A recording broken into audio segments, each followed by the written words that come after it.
بسم اللہ والصلاة والسلام علی رسول اللہ اما بعد فاعوذ باللہ من الشیطان الرجیم بسم اللہ الرحمن الرحیم۔ آج کا سبق جو ہے پہلا سبق ہمارا بندوں پر اللہ کے حقوق۔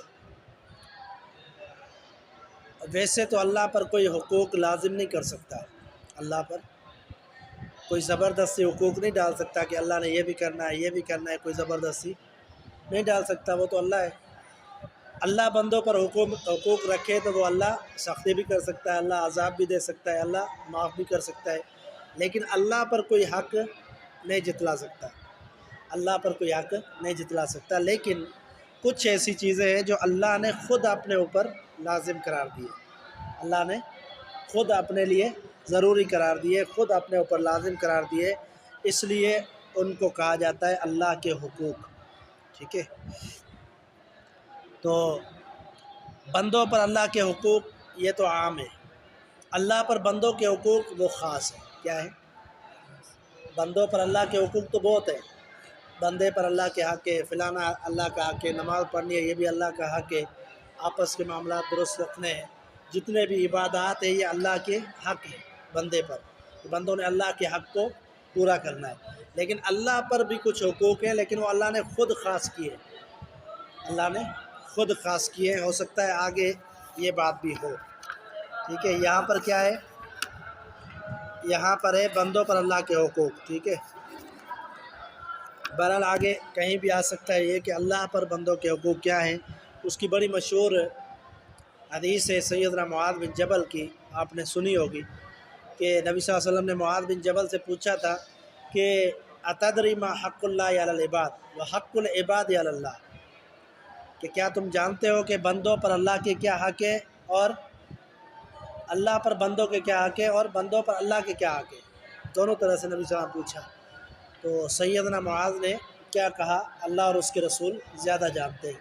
تو اللہ کے رسول صلی اللہ علیہ وسلم نے فرمایا حق اللہ علی العباد ان یعبدوہ ولا یشرکوا بہ شیئا، کہ اللہ تعالیٰ کے جو بندوں پر حق ہے کہ وہ اللہ کی عبادت کریں، اس کے ساتھ کسی کو شریک نہ کریں، اور اللہ کے اوپر جو بندوں کے حق ہے وہ یہ ہے کہ اللہ تعالیٰ ایسے بندے کو عذاب نہ دے جو اللہ کے ساتھ کسی کو شریک نہیں کرتا، یعنی اللہ کے لیے وہ موحد ہے اور اللہ کے ساتھ شرک نہیں کرتا، تو اللہ ایسے بندے کو عذاب نہ دے، یہ اللہ پر حق ہے۔ کس پر حق ہے؟ اللہ پر۔ تو یہاں پر بندوں کے حقوق بیان کیے گئے ہیں۔ پہلا سوال بیان کیا گیا ہے، اللہ تعالیٰ نے ہمیں کس لیے پیدا کیا ہے؟ دنیا کے اندر جو بھی چیز ہے نا، اس کے پیدا کرنے کا، اس کو بنانے کا کوئی مقصد ہوتا ہے۔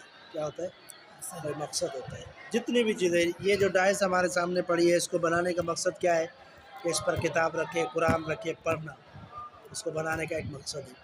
جتنی بھی آپ چیزیں دیکھ رہے ہیں، پنکھے کا مقصد کیا ہے؟ یہ ہوا دیتا ہے، گرمی سے بچاتا ہے۔ تو ہر چیز کا کوئی نہ کوئی مقصد ہوتا ہے، بے مقصد کوئی چیز نہیں۔ ٹھیک ہے، قرآن مجید میں اللہ تعالیٰ نے یہ بھی فرما دیا ہے کہ اللہ تعالیٰ نے کسی بھی چیز کو باطل پیدا نہیں کیا، یعنی ناکارہ پیدا نہیں کیا، ہر چیز کا کوئی نہ کوئی مقصد ہے۔ قرآن مجید کی سورۃ آل عمران ہے، اس کے آخر میں رکوع ہے، ان فی خلق السماوات والارض واختلاف اللیل والنہار لآیات لأولی الالباب۔ اللہ نے فرمایا یہ زمین آسمان جتنی چیزیں ہم نے بنائی ہے، عقل مندوں کے لیے ان کے اندر نشانی ہے، عقل مندوں کے لیے۔ پھر وہ عقل مند کیا کہتے ہیں؟ ربنا ما خلقت ھذا باطلا، کیا کہتے ہیں؟ اے ہمارے پروردگار، ان سب چیزوں کو بے فائدہ فضول تو نے پیدا نہیں کیا، ہر چیز کا، ہر ذی روح کا اور ہر جو بغیر روح کے ہے، جمادات، نباتات اور جو انسان ہے، جنات ہے، مخلوقات ہے، سب کے پیدا کرنے کا کوئی نہ کوئی مقصد ہے۔ وہ اللہ نے بیان بھی کیا ہے قرآن مجید میں کہ مقصد کیا ہے، وہ آگے جواب کے اندر موجود ہے۔ فرمایا اللہ تعالیٰ نے ہمیں اپنی عبادت کے لیے پیدا فرمایا ہے تاکہ ہم اس کی عبادت کریں اور اس کے ساتھ کسی کو شریک نہ کریں، جیسا کہ درج ذیل دلائل سے واضح ہے۔ ارشاد باری تعالیٰ ہے، باری کا کیا معنی ہوتا ہے؟ باری کا معنی ہوتا ہے پیدا کرنے والا، باری بنانے والا، پیدا کرنے والا، اس کو کیا کہتے ہیں؟ باری۔ اللہ کی صفات میں سے ہے نا، وہ جو 99 اللہ کی صفات ہے ان میں کیا ہے؟ الباری، یہ اللہ کی صفت ہے۔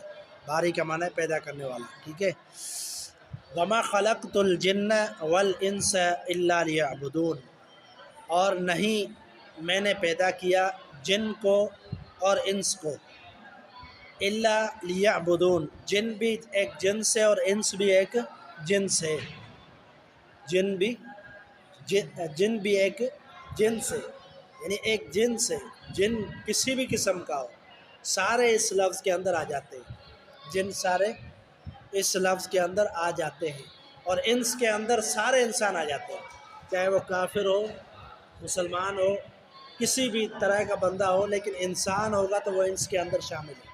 تو اللہ تعالیٰ نے انسان اور جنوں کی جتنی بھی مخلوقات ہیں فرمایا کہ نہیں میں نے ان کو پیدا کیا الا لیعبدون، مگر یہ کہ وہ عبادت کرے۔ کس کی عبادت کرے؟ اللہ تعالیٰ کی۔ اللہ نے مقصد بیان کیا ہے، تخلیق انسان کا مقصد بیان کیا، تخلیق آدم کا مقصد بیان کیا کہ عبادت کے لیے پیدا کیا۔ اصل مقصد کیا ہے؟ عبادت ہے اصل مقصد۔ اب کوئی بندہ دنیا داری کر رہا ہے، کوئی کام کر رہا ہے، کوئی تجارت کر رہا ہے، کوئی اپنے کام سر انجام دے رہا ہے، کوئی پڑھا رہا ہے، کوئی لکھ رہا ہے، کوئی لکھوا رہا ہے، یہ سارے معاملات چل رہے ہیں، لیکن جو اصل مقصد کیا ہے وہ عبادت ہے۔ اس لیے اللہ تعالیٰ نے ایسا حکم نہیں دیا کہ آپ فجر سے لے کر مغرب تک غروب تک پڑھتے رہو، پھر غروب سے لے کر فجر تک پڑھتے رہو، عبادت کرتے رہو، ذکر کرتے رہو، نماز پڑھتے رہو، ایسا حکم نہیں ہے، بلکہ ایک مخصوص وقت ہے اور مخصوص عبادات ہے جو بیان کر دی گئی ہے، مخصوص عبادات بیان کر دی گئی ہے، یعنی اس کا مقصد ہے کہ جو فارغ ٹائم ہے بندہ اس میں اپنا کام بھی کر سکتا ہے، اپنا کام بھی، کیونکہ دنیا میں بھی رہنا اللہ نے جو ہے نا یہ بھی انسان کے لیے لکھا ہے، تو بندہ جو ہے محنت کرے گا، تگ و دو کرے گا، اس کے لیے بھی دنیا میں رہنے کے لیے بھی اس کو کچھ چاہیے، کھانے پینے کے لیے، زندہ رہنے کے لیے بھی اس کو کچھ چاہیے، تو وہ کام بھی منع نہیں ہے، لیکن فرمایا کہ جو مقصد ہے اس کو پورا کرو۔ وہ مقصد کیا ہے؟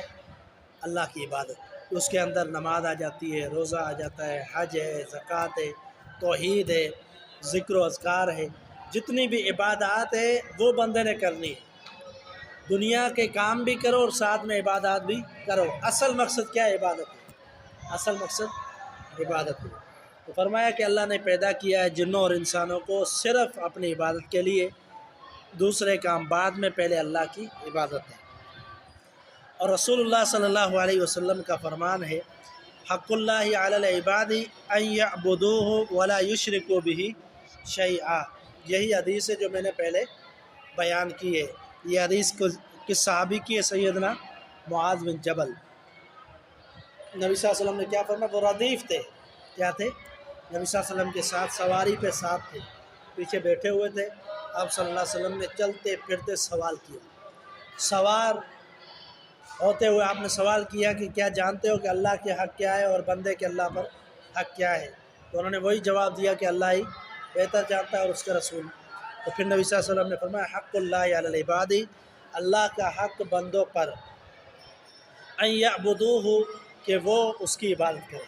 کس کی عبادت کرے؟ اللہ تعالیٰ کی۔ ولا یشرکوا بہ شیئا، اور نہ شریک کرے اس کے ساتھ، شیئا، کچھ بھی،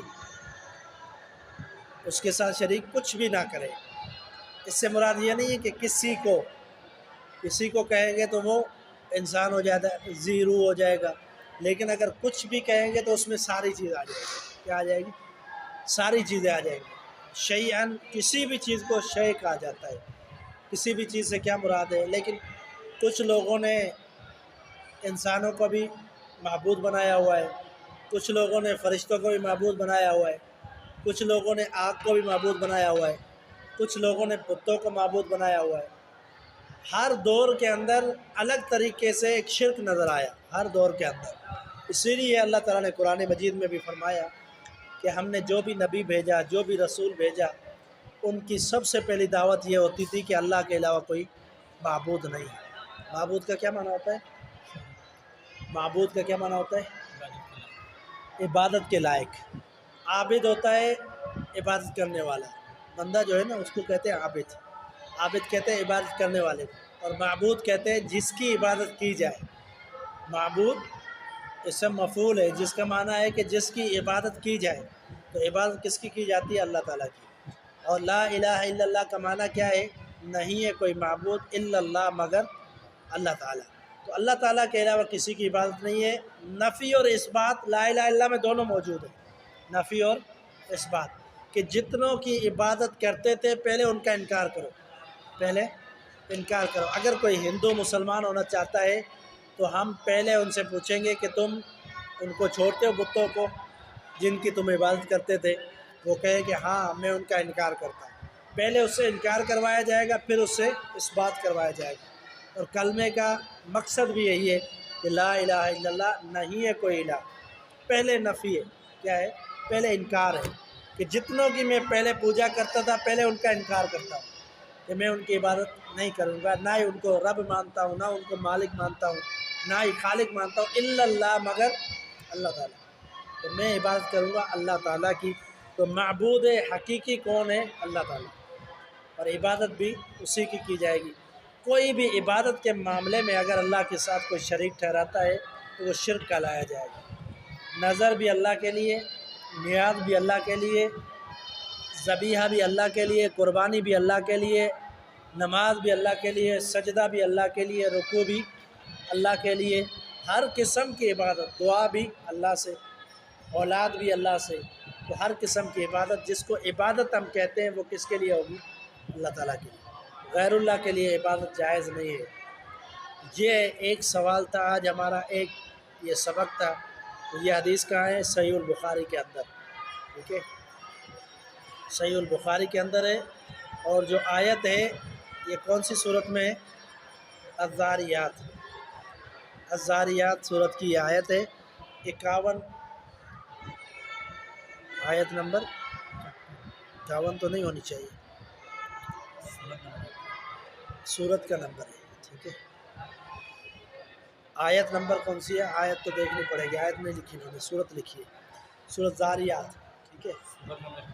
ہر جو بھی سوال ہے نا ہمارا، جو بھی سوال اس کے بارے میں انہوں نے کہا ہے کہ ایک حدیث اور ایک آیت ہے، یاد کرنے میں بھی آسانی ہے اور زیادہ دلائل مشکل ہوتے ہیں یاد کرنا۔